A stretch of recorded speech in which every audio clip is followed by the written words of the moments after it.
Bienvenue à tous pour un nouveau Deep Dive. On plonge aujourd'hui dans un événement marquant et disons-le controversé du XXe siècle. L'assassinat de John F. Kennedy. Un événement qui continue de fasciner même après tant d'années. Tout à fait. Vous nous avez envoyé plein de sources.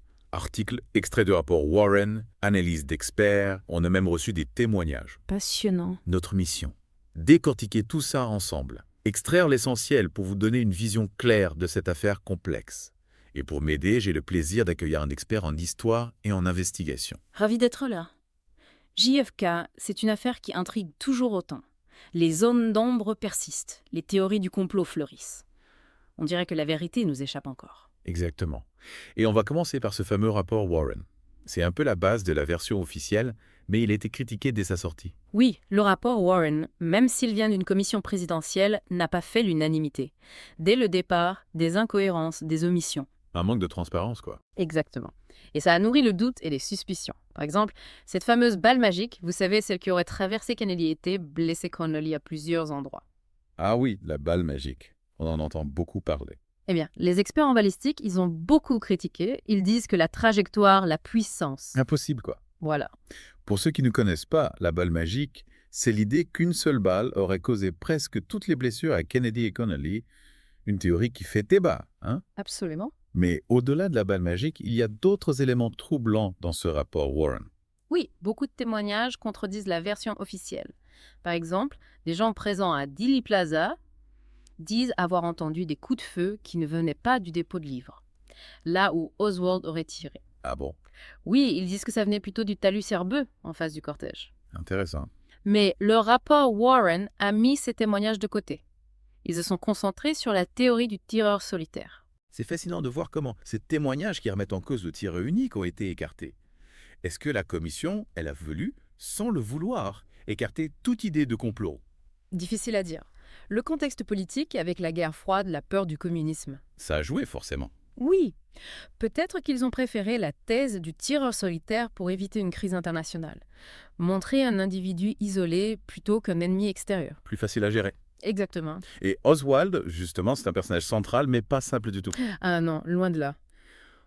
On a vu dans les sources que vous avez partagées un homme complexe, entre deux idéologies. Un passé trouble, des voyages en Russie, au Mexique. Lee Harvey Oswald, c'est une énigme. Communiste, défection en URSS, mariage avec une Russe, retour aux USA. Fascinant, mais difficile à comprendre. On se demande. Agent stable, pion, ou juste un homme instable qui cherchait la gloire à veille. On dirait un personnage de film d'espionnage. Mais dans des motivations, il y a aussi des éléments qui remettent en cause sa culpabilité, non. Oui, certains témoignages disent qu'il n'était pas au 6e étage du dépôt au moment des tirs. D'autres pointent des incohérences dans son emploi du temps, ses déplacements. Et puis il y a son assassinat par Jack Ruby, avant même son procès. Ça a empêché tout procès. Et ça nourrit le mystère autour de lui. Complètement. On a l'impression que chaque élément pose plus de questions qu'il n'apporte de réponses. Le rapport Warren, version officielle, mais avec des failles. Oswald, le suspect idéal, mais flou. Des témoignages qui contredisent tout, mais mis de côté. Exactement. Et paf, le film Zapruder, ce film amateur qui a capturé l'assassinat. Ah oui, pièce à conviction essentielle, mais controversée. Une source incroyable, mais qui provoque des débats sans fin. Pour certains, c'est la preuve irréfutable de la culpabilité d'Oswald. Et pour d'autres, c'est plein d'indices d'un complot. Le mouvement de la tête de Kennedy après le tir, par exemple. Qui suggère un tir de face. Oui, c'est ça. Et puis, il y a la question de l'authenticité du film. Des analyses techniques qui suggèrent des modifications pour cacher un deuxième tireur. C'est possible. Incroyable qu'un film amateur devienne une pièce maîtresse et qu'il divise autant. JFK, c'est une boîte de Pandore. Plus on cherche, plus on trouve de pistes, de contradictions, de mystères. Ce qui rend cette affaire fascinante, c'est ça. On a un puzzle géant, des pièces qui manquent, qui ne s'emboîtent pas, des pièces cachées. C'est une enquête qui, au lieu de donner des réponses, pose encore plus de questions. Et c'est peut-être pour ça que JFK fascine toujours autant. Le besoin de comprendre, de séparer le vrai du faux, de trouver un sens à ce drame. Absolument.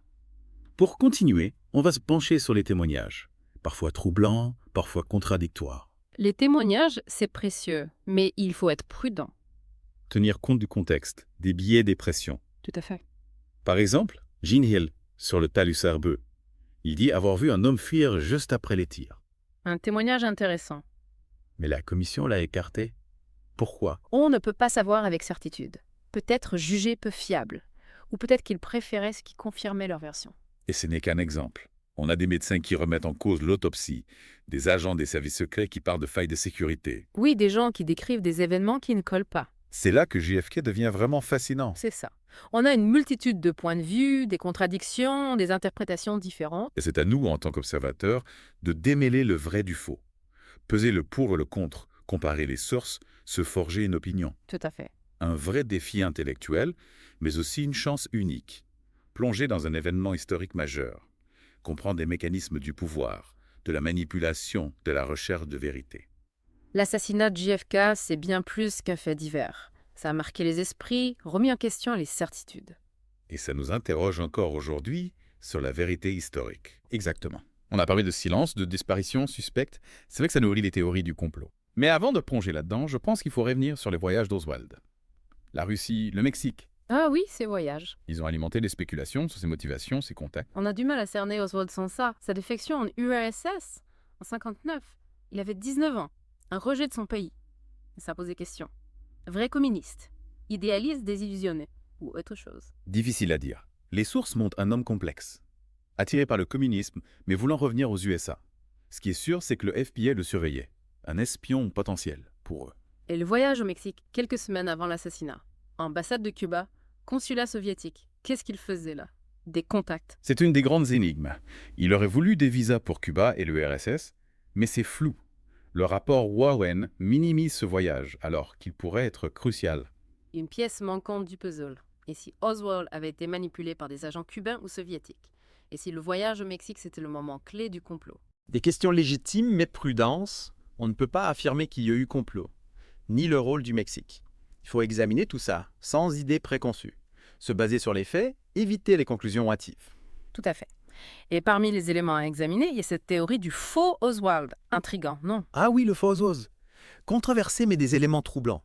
Des témoins disent avoir vu un sosie d'Oswald à des moments et des endroits impossibles. D'autres parlent d'incohérences dans sa description physique. Sa taille, son poids, ça varie. On dirait qu'il y avait plusieurs Oswalds. Déroutant. Mais pourquoi mettre en scène un faux Oswald? Quel rôle dans le complot? Plusieurs hypothèses. Créer une fausse piste. Discréditer Oswald. Suggérer sa culpabilité. Ou alors le faire agir pour créer un alibi aux vrais assassins. On est dans un film d'espionnage, là. Mais c'est crédible, cette histoire de faux Oswald. Des preuves là. C'est difficile à dire. Les preuves sont indirectes. Des témoignages, des incohérences dans les documents. Un vrai travail de détective. Recouper, comparer, chercher des connexions cachées. Un casse-tête. Et en parlant de casse-tête, il y a les incohérences et les manipulations des preuves matérielles. Souvent négligées, mais cruciales. Oui, l'analyse des preuves, c'est essentiel. Et dans l'affaire JFK, il y a des anomalies. Le fusil Carcano, par exemple. Retrouvé au dépôt, attribué à Oswald. Mais des experts doutent de sa précision. Oswald, tireur médiocre, aurait-il pu atteindre Kennedy avec ça? Et la balle magique. Son état intact après tant d'impact. Suspect. Une balle truquée, conçue pour traverser plusieurs corps et accréditer le tireur solitaire. Au-dessus, mais à prendre au sérieux. Et les vêtements de Kennedy? Les impacts de balles ne correspondent pas toujours aux blessures. Manipulation. Des incohérences dans la chaîne de possession des preuves, des disparitions, des photos modifiées, ça nourrit le doute. Et les témoignages des médecins de Portland, à Dallas, ils contredisent le rapport Warren. Oui, les médecins, unanimes. La blessure à la tête de Kennedy, à l'arrière du crâne, suggère un tir de face. Le rapport Warren dit Tir de l'arrière. Une contradiction majeure. Et la blessure à la gorge, entrée pour les médecins, sortie pour le rapport. des divergences troublantes, erreur de jugement, manipulation, les deux. On ne sait pas, mais ces témoignages directs, les photos, les radios, ça jette un doute sur la version officielle. JFK, un puzzle où chaque pièce remet les autres en question. Témoignages contradictoires, preuves suspectes, documents incomplets, la vérité se dérobe. Et pour ajouter au mystère, les pressions sur les témoins. Faire taire ceux qui en savaient trop. Beaucoup de témoins disent avoir été menacés après la commission Warren. Menaces, harcèlement. Imaginez leur angoisse, la peur, la suspicion. Certains se sont tus, d'autres ont changé leur version. Disparition mystérieuse, mort suspecte. Terrifiant. Réduire au silence, éliminer pour protéger un secret. Mais qui avait le pouvoir, la motivation. La grande question. La CIA, le FBI, d'autres agences, la mafia, les anticastristes. On est dans un monde où tout est permis. Les enjeux dépassent la vérité. Un labyrinthe de pouvoir, de secrets. Difficile de s'y retrouver. Et, pour ajouter la complexité, la CIA, accusée de cacher, manipuler, faire pression. Un acteur incontournable. Il faut rappeler qu'à l'époque, la CIA était engagée dans des opérations clandestines. Amérique latine, Asie du Sud-Est. Des opérations illégales, des assassinats, des coups d'État. La guerre froide, la lutte contre le communisme. Des justifications pour des méthodes illégales. Oui. Et certains pensent que Kennedy gênait la CIA. Sa volonté de négocier avec l'URSS et Cuba. Un obstacle. Possible. La théorie d'un complot de la CIA est controversée.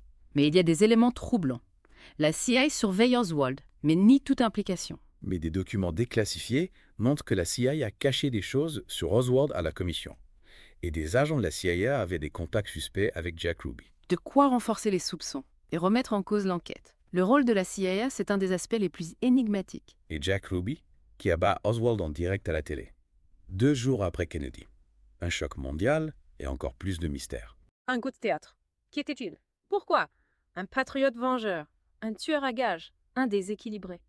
Jack Ruby, Jacob Rubenstein de son vrai nom, tenait une boîte de nuit à Dallas. Des liens avec le crime organisé, la police, les politiques. Difficile d'analyser son geste. Mafia, CIA, FBI.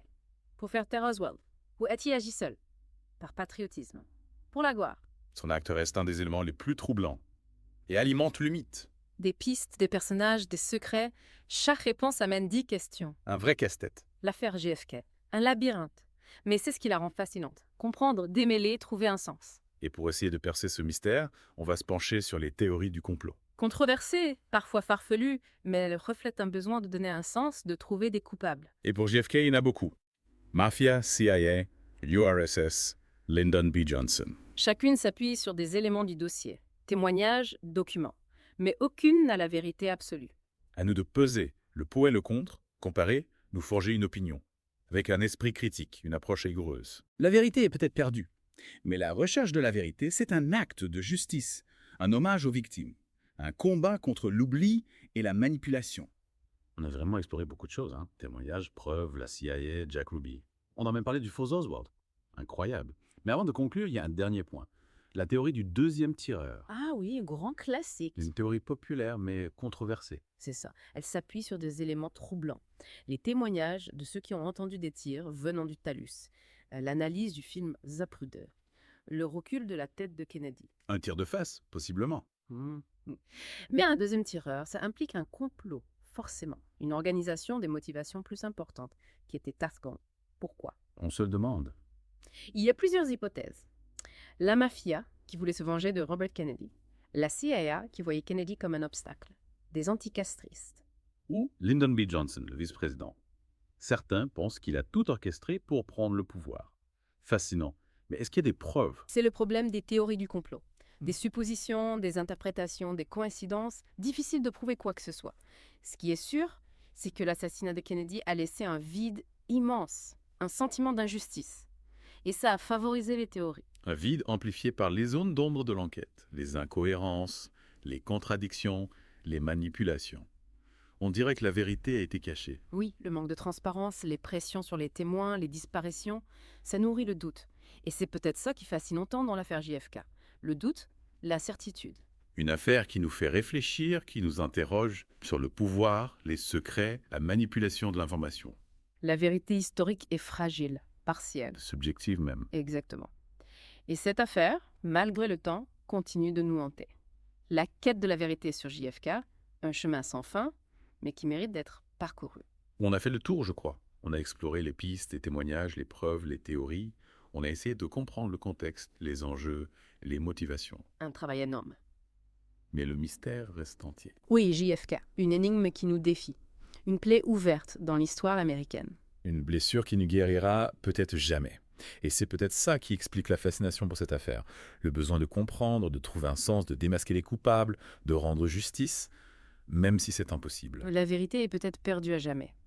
Mais la chercher, même en vain, c'est résister, refuser l'oubli, honorer la mémoire des victimes. Merci beaucoup pour cette analyse. J'espère que ce deep dive vous a éclairé, vous a donné matière à réflexion. N'hésitez pas à continuer vos recherches. L'affaire JFK, c'est un puits sans fond. Il y a encore beaucoup à découvrir. Merci à tous de nous avoir suivis.